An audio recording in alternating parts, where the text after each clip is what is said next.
Good morning. When I bowed out yesterday, right decision, I think.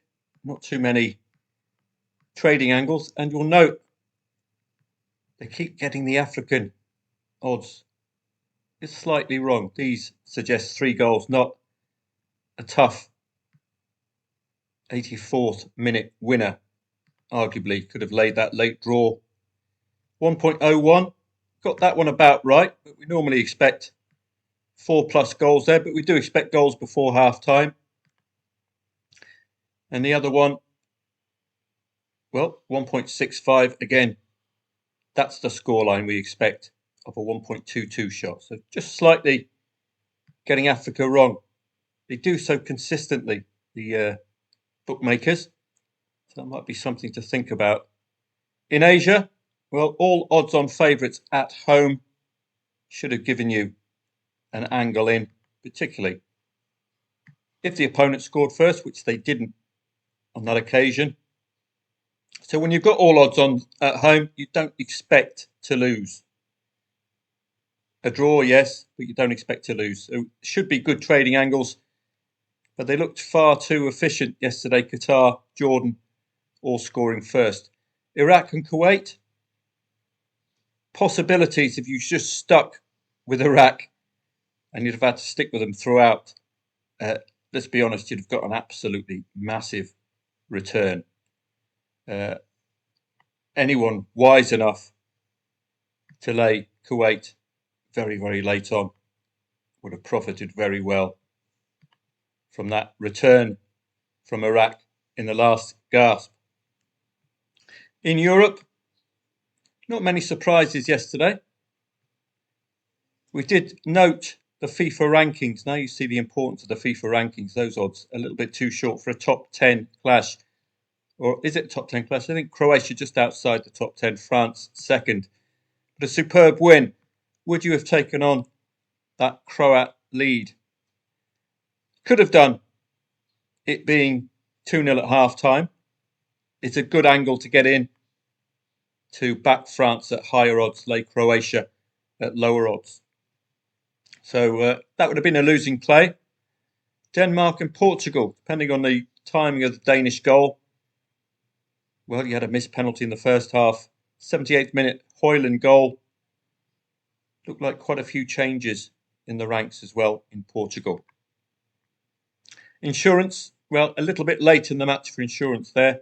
Italy, Germany, Netherlands, Spain. The arguable derby-style matches, I wouldn't be touching those. Great to watch, no doubt.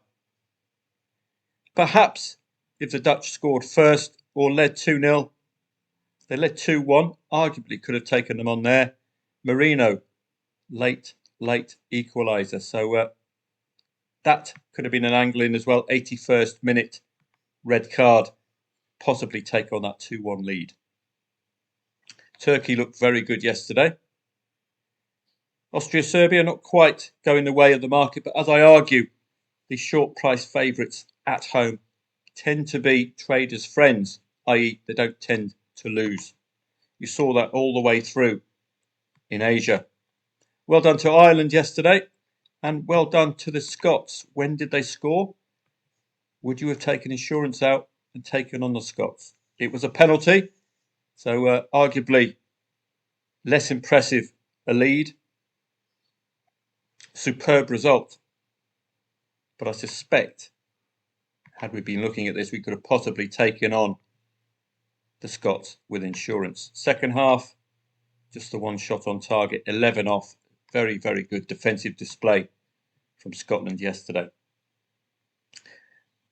The shock of the night, perhaps Ukraine against Belgium.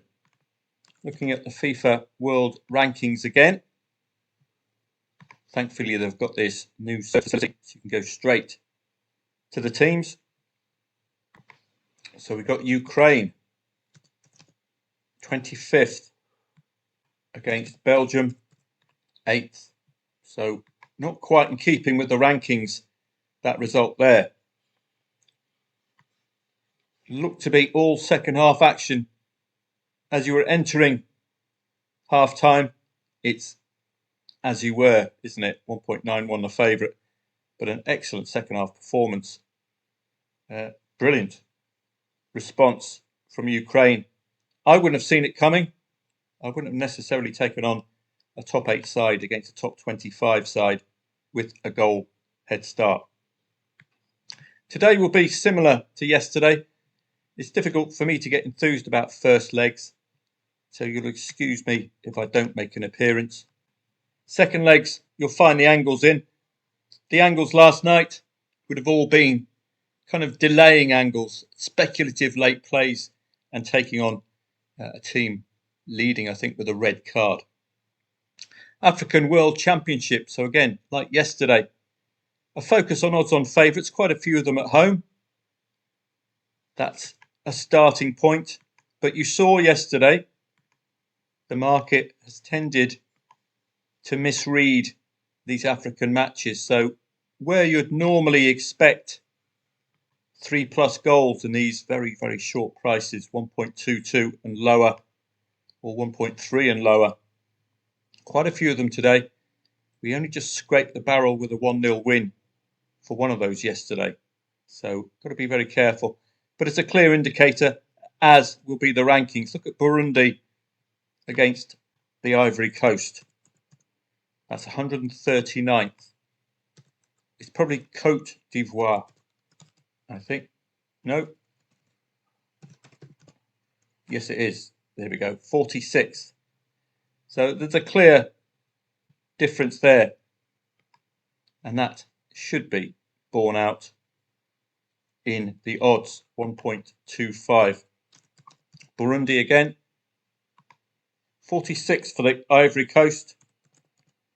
139th for Burundi. So once you get into triple figures, it should be very vulnerable. That will be a first port of call if you're interested in these matches. And do note as well that the North Africans have tended to dominate. Morocco, Egypt, for example, Tunisia. I don't think they're playing today. Algeria, watch out for them as well. The weaker link of the North African nations, a bit less reliable. Plenty of odds on favourites in Africa. 4 o'clock start if I was to start monitoring, but do note the markets tended to get it just slightly out of kilter in those African championships. We've got Europe Championship, and I think we've got the Nations League as well. World Championship qualifiers. So your initial port of call will be the ranking. Cyprus against San Marino. 130th against 210th. Wow. 1.18 for the Cypriots. Likely there's going to be some recent history between these minnows. 4-1 in June 2024 for Cyprus. Fits in nicely with a 1.18 quote there. So that should be one of the readable ones. Andorra, Latvia's tough to predict. Let's have a look at these teams as well. Andorra, 171st. Latvia, 140th. So, yeah, don't think I could quite trust 140th in the world. England, Albania, expecting 3+ goals today and perhaps a goal before half-time. Poland, Lithuania, a chance for the Poles to exercise their attack, which has been a little lacklustre. Look at those recent results. 3-3 against Croatia, yes, but finding it difficult to consistently score at home, no different either. So it might not be as clear-cut, that one, if they can't find their scoring shoes tonight, Poland. Irish First Division is still a little young, so we won't get too involved in that just yet. Early season form sides, Dundalk, Cove Ramblers by a country mile at the moment. The strugglers, Finn Harps. Kerry you'd expect to be down there as well, and UCD. So we've got an early indicator of the problem sides, UCD and Finn Harps, and the sides vying for promotion. Dundalk, Cove Ramblers standing out there clearly. Dundalk are at home today. Cove Ramblers are at home as well. So watch out. These are emerging forces, normally struggling, the likes of Kobe. Spanish La Liga 2, let's have a look at the standings initially for these teams, just get an indication. Any need, Burgos and Almeria. So we've got Burgos 11th. Still a bit of a struggle for them to get up into the promotion playoff places, but they must win. Almeria, a little bit higher up. Well, they're just outside. A win for Almeria today will take them into the top 6 promotion playoff places. And with automatic promotion only at 56 points currently, it's well within their grasp. So for me, this takes on even greater significance this evening for Almeria. And that's it for this evening. So to summarise, Africa not quite getting the odds spot on. Just be careful with that. Do check your FIFA rankings as well if you've got an interest in a match. And the World Cup qualifiers, the World Championship qualifiers, readable enough. Are the shorties like Poland, England and Cyprus going to deliver the 3+ goals we expect? Another coupon like the Asians yesterday, where every single favourite is an odds-on favourite in the World Cup qualifiers. Irish First Division, watch out for Cove and Dundalk to continue on their merry way. They've got home advantage this evening, the top 2 in the First Division, and Almeria could jump into the playoff or cement a playoff place with a tilt at automatic promotion if they get 3 points in La Liga 2. I hope to be about 4 o'clock, but as you know, I'm not that enthusiastic about trading internationals. It's the best 11 in each country, isn't it? And the World Cup qualifiers as well.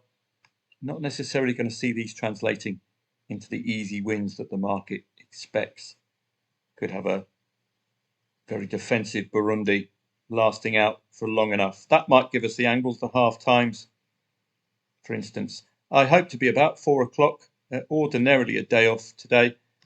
Tomorrow, English League 1, English League 2, I think will support the afternoon. I think it'll just be a Telegram session, unless you want a live stream from 3 o'clock. We've got League 1 starting, 3 o'clock tomorrow. We've got the World Cup qualifiers continuing. Smattering of other leagues. Interesting La Liga 2. That would be a league worth following tomorrow as well, particularly after any of today's results, with Almeria in particular. Asian World Cup qualifiers continue, I think. No, that's the women's. Looks like a full complement nearly in English League 2. Again, it's all about the market, the league positions at the moment. Walsall, Bradford, Wimbledon occupy those important promotion playoff places. Automatic promotion places. Promotion playoffs. Crewe, Grimsby, Salford and Bromley could arguably still enter the race. It's the 60-point barrier, which is the important element for Colchester to break into with their 5 consecutive wins now. And at the bottom, only 2 relegation places, so that will give Tranmere some hope. But Morecambe must start winning to catch Tranmere if they slip. 40 points is key, with Carlisle not even reaching the 30-point barrier yet. It looks as if we're nearing a conclusion at the bottom of League 2. Morecambe and Carlisle, troublesome ones, playing there, and home advantage for Carlisle on Saturday. And in the background, I'm still investigating with 0-0s at half time. In this instance, these are the biggest, or the shortest draw odds in the match odds market. In leagues where there's at least 5 teams playing on that particular day. So I'll see if it works. The problem, a bit earlier on, there was a whole run there. If you're doing Fibonacci, you don't want a long run like that. But as you know, there's only one played at the time. You need to know the result of the first one before you get involved with the second. So this needs a little bit of work because you have to put it in chronological order as well. Looking at the biggest price favourite in the league as well. Not very good so far, just the 1-0 at half-time for Galway. So we're looking at the biggest priced favourite in the league. So any match with a favourite, something like 2.4 all the way up to 2.8. I will note them.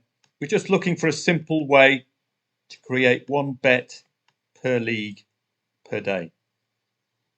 Backing 0-0 at half-time. So that's the key there. Lots and lots of 1-0s. We might even find ourselves with a lay the 0-0 strategy if we can get a good clump of consistent goals before half-time. So that's the importance of record keeping like that. Have a great day. I hope to see you at 4 o'clock. As you know, I'm not that enthused with internationals. We do make our dough from the leagues, and it's a good time to have a break. And that's why I'm working in the background, doing all of those results gathering for you. Got a few betting ideas as well that I've got off the internet. So do get in touch if you're interested in trialing any betting systems or other football trading systems that I've found. Have a great day. I hope to see you at 4 o'clock, but it's officially my day off because I will be putting a shift in for you over the weekend, Saturday and Sunday. But could be coaxed out at 4 o'clock if we can see any semblance of interest in the African World Cup qualifiers. Have a great day.